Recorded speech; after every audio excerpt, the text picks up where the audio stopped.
¿Alguna vez te has preguntado quién eres? Tal vez en medio de la noche, alrededor de la 1 de la mañana o después de una clase de cátedra que te hizo reflexionar sobre tus virtudes y defectos. Recuerdo que, hace muchos años, en una clase de ética y valores de primaria me dejaron una tarea: definirnos a nosotros mismos. Cuando llegué a casa corrí a la habitación de mi abuelo y le pregunté qué escribiría si fuera su tarea. Me respondió, entre muchas otras cosas, que estaba orgulloso de ser colombiano como la principal. Ese día lo vi sonreír con su sombrero volteado y la energía de siempre. Inspirada por él, anoté en mi tarea, junto con otros aspectos de mi pequeña identidad, que yo también estaba orgullosa de ser colombiana.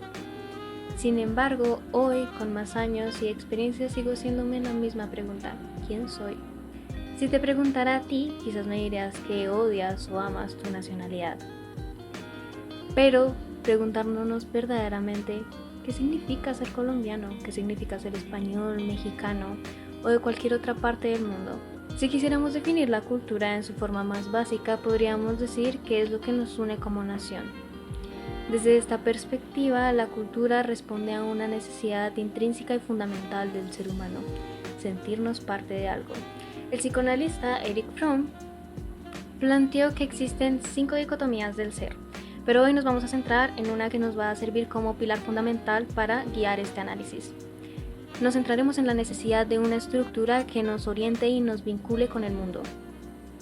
Este sistema de pensamiento puede ser racional o irracional, verdadero o falso, pero al final es algo que forma parte de nuestra naturaleza como seres humanos.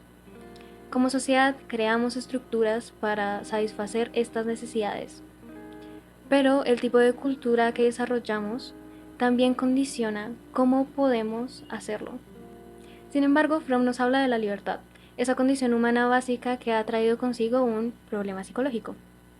A medida que hemos alcanzado más libertad, al trascender la naturaleza y los límites que nos separan de los animales, nos hemos encontrado con el aislamiento social. Somos más distantes de los demás. La libertad, aunque derecho fundamental, puede ser un peso. La conciencia de que somos seres solitarios, separados, y que nuestra existencia está marcada por el conocimiento de nuestra muerte. Este sentimiento de soledad es parte fundamental de la condición humana, un vacío que intentamos llenar o comprender, y en parte es esta libertad la que nos lleva a preguntarnos ¿quién soy? Fromm también identificó 3 mecanismos de escape de esa libertad y soledad, 3 formas de evadir el peso de ser nosotros mismos. El primero es el autoritarismo, donde buscamos refugiarnos en la sumisión o la dominación, ya sea dejando que otros nos controlen o el intento de controlar a los demás. La raíz de todo es la incapacidad para soportar la soledad de nuestro propio ser. El segundo es la destructividad, que, contrario a la anterior, busca la salida de la libertad a través de la eliminación del otro o del mundo mismo. En este caso, la respuesta no está en la unión, sino en la destrucción. Y el tercero y último, quizás el más común, es el conformismo. El conformismo, más específicamente, autómata. Aquí el individuo opta por perder su individualidad y convertirse en lo que otros esperan que sea, viviendo sin cuestionar su lugar, su identidad, y sin sentir ese vacío existencial que marca nuestra conducta. Por ejemplo, en una sociedad capitalista, el dinero se convierte en el medio que nos ayuda a construir nuestra identidad, en una forma de pertenecer, de llenar este vacío. En una sociedad autoritaria, la identidad puede ser atada a su líder o al Estado mismo, pero al final siempre estamos buscando algo o alguien que nos ofrezca esta estructura, este sentido de pertenencia. Entonces, volviendo a la pregunta del inicio, ¿quién eres realmente? ¿Eres el resultado de la sociedad, de lo que la sociedad te ha dictado, de lo que tu país te ha enseñado, o eres algo más, algo que surge de su propia libertad? Un ser que puede encontrar su identidad en medio de la soledad y de la incertidumbre. En el pensamiento clásico, la naturaleza humana se entiende como algo dado, algo que tiene un propósito intrínseco. Se puede citar a Mazzini, a Santo Tomás de Aquino o a Speyman, quienes han reflexionado sobre la identidad de que existe una esencia humana que guía nuestro ser y nuestro obrar. En cambio, bajo otras perspectivas contemporáneas y un poco más modernas, el yo es visto como una construcción, no es algo fijo, sino algo que se teje, se construye, en interacción con los demás y con el lenguaje mismo. Así plantean autores como Jacques Lex, Eric Fromm o Michel Foucault, quienes sostienen que el sujeto se constituye a través de procesos simbólicos, sociales y de poder. Cuando se salta esta reflexión sobre la naturaleza o la construcción del yo hacia el derecho, surgen nuevas preguntas. ¿El derecho presupone una naturaleza del ser humano fija o capaz de adaptarse al sujeto en constante construcción y cambio? ¿Cómo cada escuela jurídica responde a esta tensión? Aquí se introduce el fundamento del culturalismo jurídico.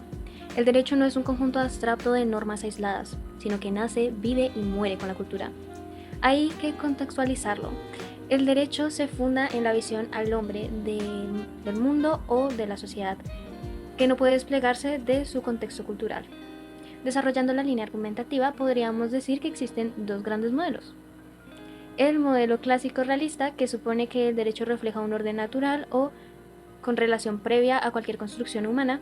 El modelo culturalista sostiene que el derecho es inseparable a la cultura en la que surge, moldeada por valores, costumbres y procesos históricos de cada sociedad. En el mundo actual, la identidad está sujeta a cada sujeto, a una distorsión que produce la democracia moderna que, paradójicamente, al promover una libertad ilimitada, también genera crisis de pertenencia, fragmentando la cultura e inseguridad existencial. Finish.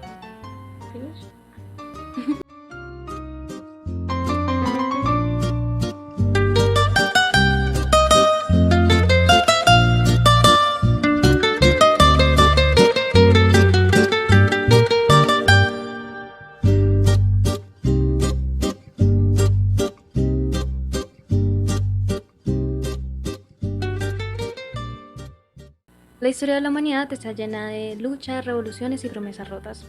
No se trata de la supervivencia, sino también de algo mucho más intangible y quizás mucho más doloroso. El deseo de pertenecer.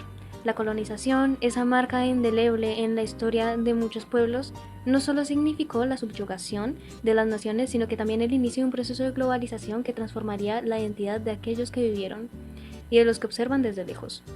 Simón Bolívar, conocido como el Libertador, fue uno de esos soñadores que pensó que podría liberar a toda América Latina del yugo de la colonia. Su lucha no solo fue por la independencia de los pueblos, sino también por un sueño de unidad, de un continente libre, donde sus habitantes pudieran finalmente ser dueños de sus destinos. Pero, como la mayoría de los sueños, la realidad fue mucho más compleja. Y la visión de Bolívar terminó disolviéndose en un sinfín de fragmentos, cada uno de ellos representando un país distinto, pero con la misma herida: la falta de identidad. En su desesperación, Bolívar reconoció que la libertad, al igual que la opresión, podía tomar muchas formas, y que el sueño de la unión de una América Latina era algo que ya no existía. El hombre que soñó con un país grande lo vio desmoronarse en su propia vida. En El general en su laberinto, de Gabriel García Márquez, captura perfectamente este sentimiento de fracaso y de solución, cuando describe a Bolívar en el final de su vida, y me permito citar textualmente: ya no quería ser el libertador de nadie, porque la liberación ya no tenía sentido. Esta frase simboliza el punto de quiebre del libro, no solo de Simón Bolívar, sino de su continente. La lucha por la libertad y la independencia, más que una victoria, se transformó en una condena y en una fragmentación, y sobre todo en desconcierto. Este momento marcó el antes y el después, no solo para la historia de América Latina, sino también en la entrada de un proceso de globalización que transformaría el mundo entero. Desde el punto de vista de Eric Fromm, la libertad no es un regalo, sino una carga. Desde su perspectiva, la libertad es una condición humana básica, que al liberarnos de los antiguos condicionamientos y estructuras de la naturaleza, nos enfrenta a una sensación y sentimiento de aislamiento y de separación. La libertad se convierte entonces en un problema psicológico, como habíamos mencionado anteriormente. No es un privilegio, sino un peso, una condena insoportable que obliga a encontrarnos con nosotros mismos, de una manera que los demás seres vivos nunca tienen que hacer. La globalización, entendida como el proceso de integración e interconexión creciente entre las naciones, comenzó a gestarse en la colonización. Este fenómeno no solo fue cuestión de una expansión territorial, sino de imponer una nueva economía, cultura social que, con el tiempo, se ha transformado en nuestra forma de vivir, pensar y sentir. Las fronteras geográficas se han desdibujado, la economía nacional se ha fusionado y las culturas han comenzado a perder su singularidad a favor de una cultura globalizada. Al conectar la globalización con la alienación de Fromm, se entiende que la libertad, lejos de ser una liberación, puede ser un punto de partida para un nuevo tipo de opresión, la opresión de la indiferencia y la desconexión. Las naciones, al ser absorbidas por un sistema global, no han tenido en cuenta las particularidades, han ido perdiendo su sentido de identidad y lo que queda de ellas es una cultura que se disuelve en un mar de normas, costumbres y comportamientos impuestos desde un centro de poder globalizado. La alienación, como la describe Fromm, no es solo la desconexión de las sociedades, sino también la desconexión de uno mismo. En un mundo globalizado nos encontramos atrapados en la rueda de un sistema que nos obliga a hacer algo que no somos, a despojarnos de nuestras raíces y a conformarnos con ser parte de algo que no tiene lugar para nuestra individualidad. El individuo aislado comienza a perderse a sí mismo, mientras busca encajar en el gran engranaje de poder global. Simón Bolívar, al final de su vida, comprendió que la lucha no solo era por la independencia de los pueblos, sino también por un intento de encontrar sentido en medio de la alienación, que ya estaba comenzando a gestarse y a extenderse por toda América Latina. Su sueño de una unidad latinoamericana, ese país que ni siquiera existe, según las palabras de Gabriel García Márquez, se desvaneció a medida que las naciones emergentes caían en la dependencia de sistemas económicos globalizados, que les quitaba el poder y la autonomía.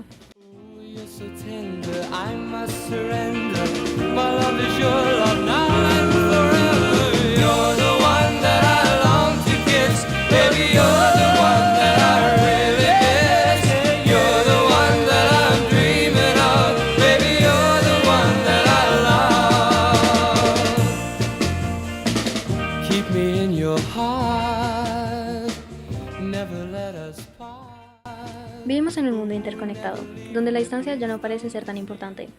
Las redes sociales nos permiten mantener contacto constante con otros. Pero lo que se supone que nos une en realidad nos separa cada vez más.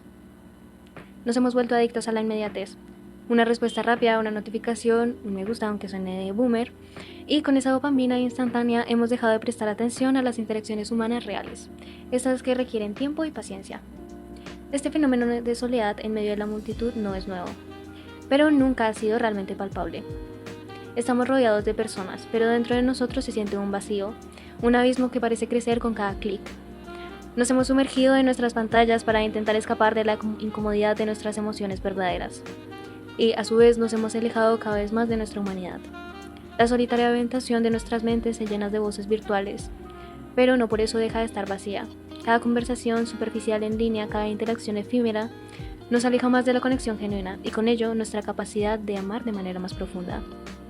Este aislamiento digital que parece estar por todos lados es un caldo cultivado para lo que Erich Fromm describe como relaciones simbióticas.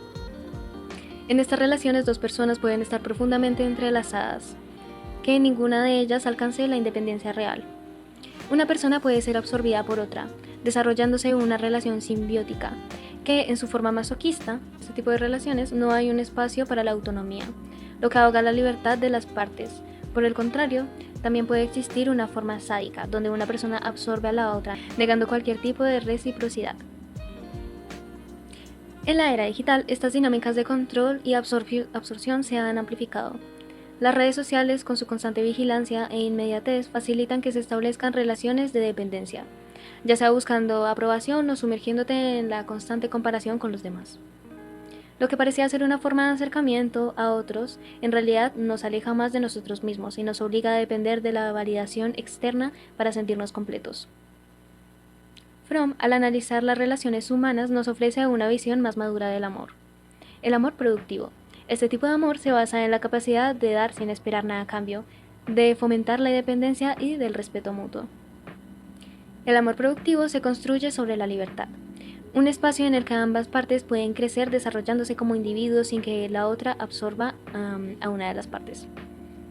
Para Fromm, el amor, ante todo, es una forma de arte. Este acto consciente y deliberado que requiere práctica, dedicación y una voluntad de aprender. El amor productivo no es una respuesta inmediata o superficial, sino que es una respuesta profunda y duradera que permite trascender a la soledad existencial. mientras que las relaciones simbióticas y las dependencias emocionales pueden ser profundamente inmaduras y pseudoamorosas, como él las describe. El amor productivo es, en última instancia, la única forma de amor auténtica que permite a las personas romper la muralla de la soledad. El concepto de amor también se conecta con otro punto importante para Fromm, el amor a uno mismo. Para Fromm, el amor propio es un prerequisito esencial para amar a los demás. Es esencial entender que el amor a sí mismo no es narcisismo, que tan comúnmente se fomenta en nuestra sociedad actual, donde el amor propio se entiende como una satisfacción egoísta y exagerada de los deseos. Según Fromm, el amor propio solo puede surgir cuando aprendemos a vernos a nosotros mismos de manera objetiva y a reconocer nuestras limitaciones y a superar el narcisismo. Solo entonces podemos establecer relaciones verdaderamente significativas con los demás. A través de este lente, el amor propio se convierte en la base para un amor que trasciende las barreras del ego. Un amor que nos permite conectar con los demás de una manera más auténtica y menos dependiente a las gratificaciones inmediatas. Además, Fromm explica cómo la sociedad juega un papel crucial en la fomentación de nuestras personalidades. Según su análisis, la cultura y la estructura social afectan profundamente la naturaleza humana. A lo largo de la historia, las diferentes formas de organización social han moldeado los comportamientos humanos y las formas de amor, haciéndonos reaccionar de manera más específica ante las presiones de nuestro entorno. La modernidad, la globalización y el capitalismo han alterado profundamente las dinámicas de nuestras relaciones, alentando la superficialidad y la inmediatez sobre la profundidad y la autenticidad. En este contexto, las redes sociales y las conexiones virtuales que deberían acercarnos a los demás a menudo refuerzan la cultura de alienación y dependencia. Las relaciones se han convertido en transacciones, un intercambio de emociones y validación inmediata, pero vacías. La soledad no solo es un fenómeno interno, sino que también es una construcción social que la globalización ha potenciado profundamente. Al final, la solución no radica en rechazar estas plataformas de comunicación, sino en reaprender a amar de una manera productiva y profunda. Solo a través del amor proactivo que Fromm nos ha invitado a cultivar podemos superar la superficialidad de nuestras relaciones actuales y encontrar una conexión verdadera y liberadora con nosotros mismos y los demás. La cultura, en su sentido más profundo, es el reflejo de nuestras luchas existenciales, de nuestra búsqueda de sentido en un mundo que nos exige pertenecer, y a veces nos obliga a perder nuestra identidad en el proceso. Si queremos una cultura que realmente nos conecte, debemos empezar a redefinir nuestras relaciones y nuestra manera de amar, buscando siempre la libertad y la autenticidad en cada paso que damos.